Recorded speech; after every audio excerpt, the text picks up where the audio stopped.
Tinanong siya ni Lasho kung anong mga mensahe ang kanyang ipinasa, at tapat na umamin si Chin Jun.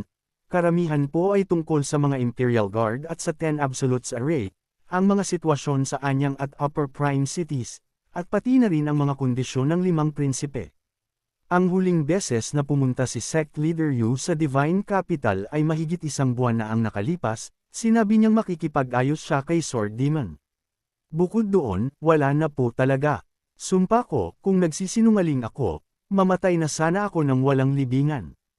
Napaisip si Lasho pagkatapos marinig ito, tila hanggang doon lamang ang halagang maya-alok ni King Chi. Nahulaan na niya ang mga ambisyon ni Yu Zhenghai, ang pagtatanong tungkol sa mga Imperial Guard at sa Ten Absolutes Array ay malinaw na naghahanda para sa hinaharap. Ang kaguluhan sa Anyang at Upper Prime ay malamang na may kaugnayan sa kanya. Ang pagkakatagpo sa flying letter ng Underworld Sect sa Anyang ngayon ay may katuturan din. Gusto niyang makipag-ayos kay Yu Shangrong. Tumango si Chin Jun, parehong disipulo ng Evil Sky Pavilion ang dakilang ginoo at ang pangalawang ginoo, pareho silang may walang kapantay na cultivation. Marahil sa mga dakilang master, mayroong mutual recognition, at gusto nilang malaman kung sino ang mas nakatataas. Tinaasa ni Lasho ang kanyang kilay at malamig na human salto, bakal na patakaran ng Evil Sky Pavilion na hindi dapat magpatayan ang mga disipulo. Paano kayo naging magkaaway pagkaalis ninyo sa Evil Sky Pavilion? Kailan at saan? Saan? Sumagot si Chin Jun, mahigit 4 na buwan na po siguro. Tungkol sa lokasyon, hindi ko po talaga alam. Pareho silang nakakatakot na demonyo, paano nila hahayaang malaman ng mga tagalabas ang lokasyon ng kanilang duelo? Dahan-daang tumayo si Lasho, bumaba sa mga baitang, at direktang tumingin kay Chin Jun, na nagtatanong, alam mo ba ang tunay na antas ng cultivation ni Yu Zhenghai? Hindi nang ahas si Chin Jun na salubungin ang tingin ni Lasho, patuloy lamang siyang umiling. Ang mga bagay tulad ng antas ng cultivation ay lubhang lihim, normal lang na hindi niya ito alam. Umalis na kayong lahat, iwinasiwas ni Lasho ang kanyang kamay upang paalisin sila. Pagkaalis ng lahat, bumalik si Lasho sa kanyang silid at binuksan ang system interface upang makita na ang kanyang merit points ay 1,500 lamang, na nakakaawa. Lahat ng kailangan para mapahusay ang cultivation ay nakatali sa merit points. Sa sobrang hirap, paano niya makakayang bumili ng avatars o isulong ang kanyang realm? Palaging iniisip ni Lasho na hulihin ang mga taksil na disipulo, ngunit ang problema ay hindi simple ang natitirang 3. Si Old Seventh, sa kabila ng pagtama ng body-binding divine spell at pagkawala ng kanyang cultivation, ay hindi pa rin nagpapakita. At dahil sa mga kakayahan ni Ming Sharon, ang katotohanang hindi niya ito naibalik, ay nagpapakita ng hirap ng gawain. Ang kanyang kasalukuyang cultivation ay mas mababa pa kaysa kay Ming Sharon. Bagamat nakuha niya ang ikatlong supernatural power, hindi pa rin niya alam kung ano ito. Gayunpaman, sa sorpresa ni Lasho, ang kamakailang hakbang na iyon, ang Scrumword Great Supernatural Powers, ay gumamit lamang ng halos kalahati ng kanyang extraordinary power. Sa madaling salita, ang pag-activate ng Heavenly Writing ay hindi lamang nagbigay kay Lasho ng ikatlong supernatural power kundi nagpataas din ng kanyang extraordinary power. Tungkol kina Yu Zhenghai at Yu Shangrong, tiyak na ang lakas nilang dalawa ay higit sa 8 lives. Kailangan ko pa ring pagbutihin ang aking cultivation, hindi lamang ang sarili ko kundi pati na rin ang aking mga disipulo. Tanging sa sapat na cultivation lamang natin mahuhuli ang mga taksil na disipulong ito at matutuklasan ang mga lihim ng 9 lives. Sa pag-iisip na ito, tinawag ni Lasho, Yu Honor. Gustong magsanay ni Yu Honor sa malapit, at sa tunog ng boses ng kanyang master, bumulusok siya pababa. Hindi siya lumuhod ngunit sa halip ay nagpabugbog-bogbog ng pabiro habang nagsasalita, narito po ang disipulo. Bahagyang umiling si Lasho, hindi ka na bata, ngunit hindi ka pa rin kumikilos ng maayos. Medyo nasaktan si Yu Honor, wala pong ginawang mali ang disipulo kamakailan. Seryosong nagsalita si Lasho, nagbago na ang panahon. Lumaki ka na, hindi ka na maaaring kumilos na parang bata, kailangan mo nang tumayo sa iyong sariling mga paa. Balang araw, kailangan mong harapin ang mga bagay-bagay ng mag-isa. Ang mundo ng cultivation ay mapanlinlang at puno ng panlilinlang. Sa palaging pagkilos na parang bata, hindi mo kailanman makikita ang iyong tunay na katayuan. Tumango si CIU Honor, na medyo nakakaunawa. Tawagin mo rito ang iyong ikatlong senior brother.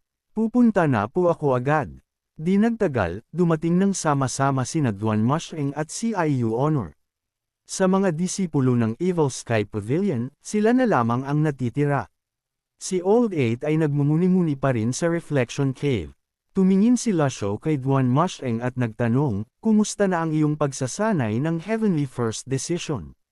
Sumagot si Duan Musheng, katanggap-tanggap ang bilis ng cultivation, ngunit bahagya kong nararamdaman na medyo mabagal ang aking pag-unlad. Pagkatapos ay tumingin si Lasho kay CIU Honor at nagtanong, ikaw naman. Sumagot si CIU Honor, okay lang ako, parang malapit na akong magkaroon ng isa pang breakthrough. Medyo nawala ng imik si Lasho, na iniisip sa sarili, tila medyo mayabang. Kailangan pa ba talaga ng personal kung pagtuturo ang ganitong kabig-bighaneng talentadong disipulo? Pagkatapos, pinanatili ang kanyang kalmado, sinabi niya, tuturuan ko kayo ng maayos mula ngayon. Nang marinig ito, lumiwanag ang mga mata ni Duan Musheng at CIU Honor, at sabay nilang sinabi, salamat po, Master. Mabilis na dumating ang sumunod na araw. Sa ibaba ng pavilion sa Evil Sky Pavilion ay isang malawak na lugar, maganda at napakaangkop para sa cultivation. Nagtipon doon sina Duan Musheng at CIU Honor. Tumingin si Lasho kay Duan Musheng at sinabi, ikaw muna, isagawa mo ang Heavenly First Decision nang hindi gumagamit ng primal energy. Nang marinig ang utos ng kanyang master, nagsimulang magsanay si Duan Musheng sa parang. Ang kanyang mga galaw ay makapangyarihan at dominanti, na pinagmamasdan ng lahat ng nanunood. Ang siyam na disipulo ng Evil Sky Pavilion ay kilalang kilala, at lahat ay nagtataka kung paano tinuturuan ng dakilang master na ito ang kanyang mga disipulo. Nang marinig na biglang gustong sanayin ng maayos ni Lasho ang kanyang mga disipulo, nagtipon ang mga tao sa paligid, na nakatayo sa malayo upang manood. Partikular, ang tatlong elder ng Evil Sky Pavilion dahil sa kanilang katayuan, natural na hindi nag-abalang tumayo kasama ng nakababatang henerasyon at sa halip ay tumayo ng magkakasama sa isang tabi. Halikayo rito, Senadorias ni Lasho sa pamamagitan ng pagwasiwas ng kanyang manggas. Bahagyang nag-alinlangan ang tatlong elder dahil sa kanilang katayuan bilang elder ng Evil Sky Pavilion, at pagkatapos ay yumuko sila at sinabing, salamat po, Pavilion Lord. Pagkatapos ng ilang sandali, natapos ni Duan Musheng ang kanyang pagtatanghal. Tumingin si Lasho sa tatlong elder at nagtanong, ano ang iniisip ng mga elder? Mabilis na yumuko si Hua Wudao at sinabi, kami ay mga elder lamang ng Evil Sky Pavilion, hindi kami nangangahas na magbigay ng patnubay. Malayang silang magbibigay ng payo, ngunit sa ganitong setting, kailangan nilang maging mas maingat dahil hindi direktang disipulo nila si Duan Musheng. Sandaling natahimik si Lasho, pagkatapos ay nagpadala ng isang maliit, kumikinang na dawist palm print patungo sa kanya. Likas na gustong umiwas ni Duan Musheng, ngunit iniutos ni Lasho, huwag kang umiwas. Tumama ang palm print sa kanyang dibdib, mabuti na lang at hindi gaanong malakas, isang purong pagsubok lamang. Hindi masama ang pundasyon, ngunit masyadong padalos-dalos ang iyong mga atake, at masyado kang gumagamit ng puwersa, puna ni Lasho. Sa talon sa likod ng bundok, magsanay ka ng 2 oras araw-araw sa loob ng 3 magkakasunod na buwan. Pagtuturo kay Duan Musheng, tuwang-tuwa si Duan Musheng pagkatapos matanggap ang patnubay ng kanyang master. Tutal, hindi naman palaging ganito ang kanyang master. Dati, puro pag-aaral sa pamamagitan ng malupit na pagbubugbog ang nangyayari. Ngayon, hindi lamang napipigilan ng kanyang master ang kanyang init ng ulo at nagbibigay ng tamang pagtuturo, kundi tinuturuan din niya sila ng tamang pamamaraan ng cultivation. Paano siya hindi matutuwa? Susundin po ng disipulo. Pavilion Lord, talagang mabuti ang pamamaraang ito. Ang pagsasanay sa talon ay epektibong makapagpapahusay sa pasensya at teknik sa sibat, papuri ni Hua W. Udao. Tila may dahilan kung bakit malalakas ang mga disipulo ng Evil Sky Pavilion. Totoo, sang-ayon ni Panlit iyan. May pag-aalinlangan na sinulyapan ni Lasho ang tatlo, umaasa ng ilang praktikal na payo, ngunit tila ang Elders Pavilion ay maaaring mga ilangan ng isang karagdagang salita, Elders Flattery Pavilion. Sa malapit, nanunood ng may inggit sina Panzong at Zhou Jifeng, nagtataka kung alin sa mga disipulo sa Clarity Sect at Heaven Sword Sect ang tumatanggap ng ganitong hands-on na patnubay mula sa kanilang master. Nagpatuloy si Lasho, gumamit ka ng primal energy at ulitin mo. Susundin po ng disipulo. Sa gayon, itinaas ni Duan Musheng ang isang kamay, at agad na lumipad ang Overlord Spear sa kanyang pagkakahawak. Likas na matapang at masigla, naramdaman niyang pinipigilan siya sa pagsasagawa ng walang primal energy, na hindi nakakasya. Ngayon, sa napakaraming nanunood, partikular siyang sabik, na inutusan ng kanyang master. Maayos na lumipad ang Overlord Spear sa kanyang palad, at isinara ni Duan Musheng ang kanyang mga daliri, na naglalabas ng forceful energy mula sa pagitan nila. Heaven's favor has flaws, sumimangot si Hua Wu Dao. Madalas siyang nakikipag-spar kay Duan Musheng at pamilyar sa kanyang mga teknik. Ang Heaven's favor has flaws ang pinakamakapangyarihang galaw sa Heavenly First Decision. Orihinal, ginamit ni Lasho ang galaw na ito upang patayin ang daan-daang cultivator mula sa 10 dakilang sekta sa isang stroke, sa ilalim ng pag-activate ng 100 Tribulation Insight Avatar at isang malaking akumulasyon ng primal energy.